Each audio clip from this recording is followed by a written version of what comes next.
À PME en action, on va découvrir une jeune entreprise de conception de produits textiles pour la maison, Pan Design, qui accorde une grande importance à la recherche et au développement de nouveaux produits pour se démarquer, évidemment. On reçoit sa présidente designer, Audrey Janel. Bonjour. Bonjour. Jeune entreprise, hein, ça date de quelques années seulement. D'où vous est venue l'idée, justement, de lancer Pan Design? C'est à partir de mes propres besoins là, en design intérieur. Je cherchais des choses dans les magasins, dans les boutiques, puis je trouvais pas vraiment qu'est-ce qui correspondait là, à mes besoins. Donc, finalement, à partir d'un petit morceau de tissu, on dirait que tout s'est mis en place là, naturellement. Puis j'ai commencé à imaginer des panneaux coulissants, un couvre-lit, tout un décor complet. Puis là, je me suis dit, ah, ben ça pourrait être une bonne idée. Je pourrais, parce que ça faisait longtemps là, que je voulais me partir en affaires. Puis ça a été un peu le point de départ là, de mon entreprise. Les gens vont peut-être se demander un peu ce que vous faites comme produit. Ça, c'est un de vos produits vedettes, ce qu'on voit à l'écran. Oui. C'est ce rideau magnétique pour les portes en métal. Expliquez-nous un peu, on voit le... Oui, c'est pour les portes d'entrée en acier. Donc, c'est une idée qui m'est venue là, à partir d'un besoin d'une cliente qui cherchait une solution. Là, ça faisait au moins quelques années. Puis, les enfants faisaient tomber constamment la tringle standard, ce qu'on connaît oui, qu'est-ce qu'il y a actuellement sur le marché. Puis, finalement, c'est ça. Ça, c'est magnétique, donc on n'a pas à percer les trous, parce que les portes en métal, bon, ben, c'est pas comme une porte en bois, c'est un peu plus compliqué quand on veut fixer quelque chose. Oui, c'est ça. Donc, elle est aimantée sur la pleine longueur. Puis, donc, ça tient vraiment mieux, puis c'est plus sécuritaire là, pour les enfants. Puis, à l'intérieur du rideau, il y a aussi une série d'aimants. Donc, on peut les repositionner là, à la hauteur qu'on souhaite. Ça, ce produit-là, on l'a baptisé Paoma. Oui. Bon, et puis il y a d'autres produits que vous faites aussi, hein, des couvre-lits, des hausses, des choses comme ça. Bien, oui, c'est plus sur mesure, là, des commandes là, particulières. Donc, les gens ont besoin d'un couvre-lit, ils peuvent me contacter, puis je vais choisir les tissus avec eux, puis on va agencer ça à leur décor. Parce que bon, des couvre-lits, on en trouve partout, sauf que là, c'est design, c'est sur mesure, c'est après discussion avec le client. Ça, c'est important. Ça. Oui, parce que des fois, ils ne trouvent pas nécessairement le bon tissu dans les magasins qui correspondent aux couleurs qu'ils ont choisies. Donc, ils font appel à moi là, pour avoir quelque chose de plus spécifique. Là. Et c'est vous qui produisez, vous fabriquez les produits? Oui, j'ai mon atelier qui est à partir de ma maison. Puis, je fais là, de tout. C'est une mini-entreprise? Oui, une mini-entreprise. Mais je commence à avoir j'ai un employé. Puis, j'ai aussi beaucoup... je me suis développé un réseau là, de contacts. Donc, quand moi, je ne peux pas le faire, je peux contacter d'autres personnes qui vont le faire pour moi. Donc, Sauf que c'est un défi pour vous quand quelqu'un arrive avec un projet qui est un peu hors norme. Là, c'est un défi à relever et ça vous intéresse particulièrement. Oui, moi, je trouve ça vraiment, vraiment stimulant. J'adore les défis hors normes. Donc, ça me pousse à aller plus loin au niveau de ma créativité. J'ai toujours une solution. Oui, mais c'est ça. Il y a un problème, on cherche la solution. Comme on a vu avec votre rideau magnétique Paoma, il y avait un problème. Alors là, on a trouvé une solution. C'est vraiment comme toujours dans ce processus-là. Oui, vraiment. C'est ma grande force. Moi, c'est la créativité. La créativité, je l'utilise, que ce soit là, au niveau de la création là, de produits, au niveau de la gestion de mon entreprise, de la production, de la commercialisation. Donc, ça me pousse toujours à aller plus loin, à aller au-delà des paradigmes. Donc, toujours de la recherche, du développement de nouveaux produits, c'est à la base de votre succès. Oui. Puis, il y a la collaboration avec des designers aussi, des gens qui travaillent dans ce domaine-là. Ça, c'est important d'avoir ce réseau-là aussi. Oui, bien, c'est ça. Dans la dernière année, j'ai vraiment développé mon réseau de contacts. Puis là, présentement, je recherche activement là, des partenaires, des collaborateurs afin d'emmener mon entreprise plus loin. Puis pour pouvoir éventuellement créer d'autres produits, parce que moi, je veux pas que ça s'arrête à un seul produit. Là. Pan Design, c'est pas seulement Paoma. Paoma, c'est vraiment le rideau magnétique, c'est le premier produit d'une série d'innovations. Donc, Donc, il y a une croissance qui s'en vient. Comment vous allez financer ça? Parce que là, à un certain moment, on a besoin de fonds. Est-ce que vous avez un projet déjà de ce côté-là dans votre plan d'affaires?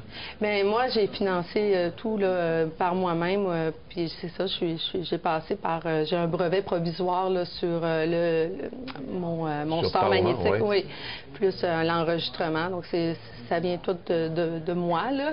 Mais là, c'est pour ça que présentement, là, que je cherche des investisseurs, là, puis des partenaires là, pour pouvoir aller plus loin. Aller à l'étape suivante. C'est ça, c'est ça. Puis là, je travaille sur développer d'autres marchés. Comme là, j'ai créé une ligne de coussins, puis je veux m'adresser plus aux corporatifs, de leur offrir des coussins. Donc, plein de projets pour Pan Design. Oui, vraiment, oui. Bon, bien, ça va être intéressant de suivre ça. Merci beaucoup, Audrey Janel, de nous avoir visité à PME en action. Et meilleure des chances avec votre entreprise. Plaisir.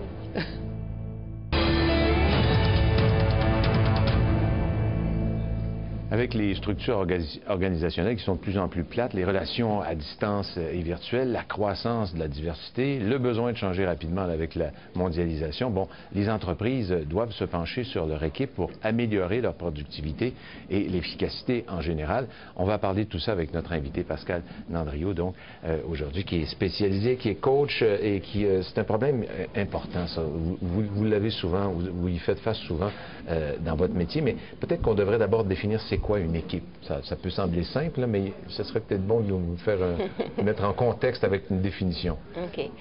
Au sens plus large, une équipe, c'est vraiment un regroupement de personnes qui sont unies dans un but commun, premièrement, qui ont des objectifs et des rôles précis, et aussi qui partagent la responsabilité des résultats. Maintenant, il y a une nouvelle tendance de regarder l'équipe plus comme un système en soi.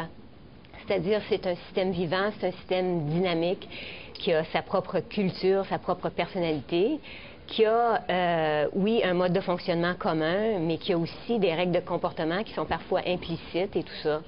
Il y a une influence que l'équipe a sur les individus, mais les individus ont aussi une influence sur l'équipe. Alors donc, on va beaucoup plus loin que la définition traditionnelle. On est à se poser des questions, à rechanger un peu le paysage des équipes et la définition, oui, parce qu'on va avoir des équipes performantes. Ça, c'est la question, évidemment. Qu'est-ce qui distingue justement ces équipes qui sont plus performantes que les autres? Bien, en fait, il y a une compagnie qui s'appelle Team Coaching International de Californie qui a fait une étude sur 200 clients et qui a vraiment démontré que 10%, moins de 10% des équipes s'évaluent elles-mêmes comme étant hautement performantes. Donc, le chiffre est vraiment très bas. Donc, si on dit que 90% de toute autre forme de capital était pas performant, est-ce qu'on réagirait? Est-ce qu'on ferait quelque chose? Oui, ils s'évaluent eux-mêmes comme étant pas performants. Habituellement, on a tendance à se surévaluer. Alors, ça veut dire que ça va pas très bien. Ils ont donc une espèce de diagnostic, c'est ça qu'ils ont fait. Et là-dedans, ils ont vu, il y a des facteurs qui amènent la productivité, il y a des facteurs qui sont plutôt, qu'on dirait, de positivité.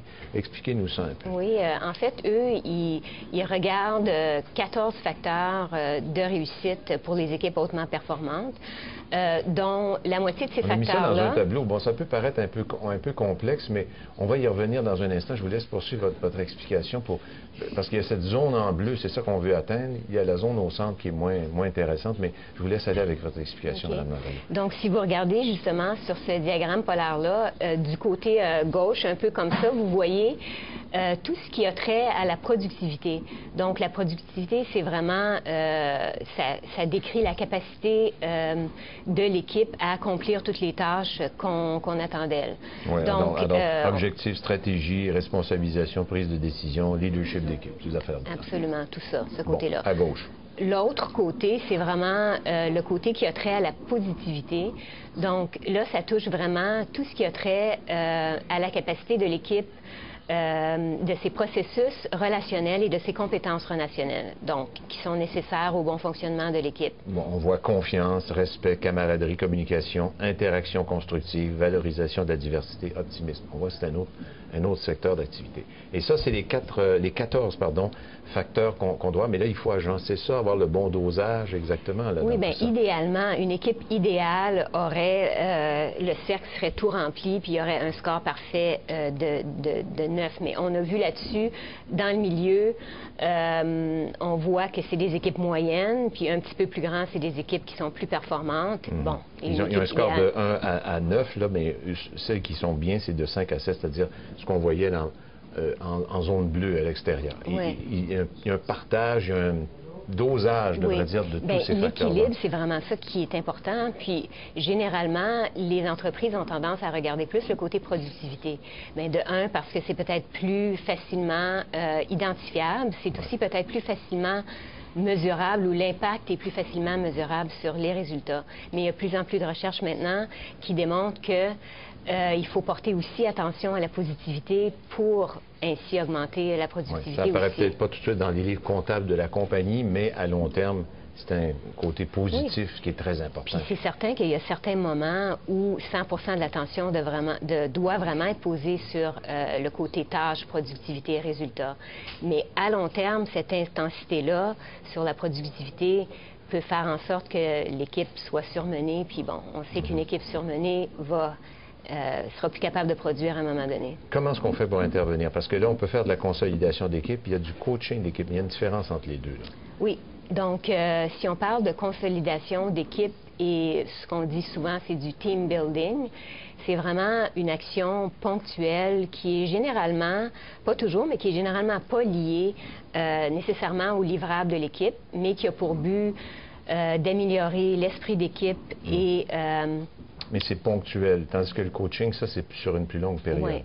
Le coaching d'équipe, normalement, se fait sur une période là, de 6 mois ou plus, où il y a vraiment un suivi dans le temps pour que les résultats deviennent plus durables. Donc, on va habiliter l'équipe. Donc, ce serait peut-être la piste de solution, peut-être pour les entreprises, en tout cas si on vise à long terme. Madame Landriot, merci beaucoup de nous avoir parlé. Merci. Au revoir.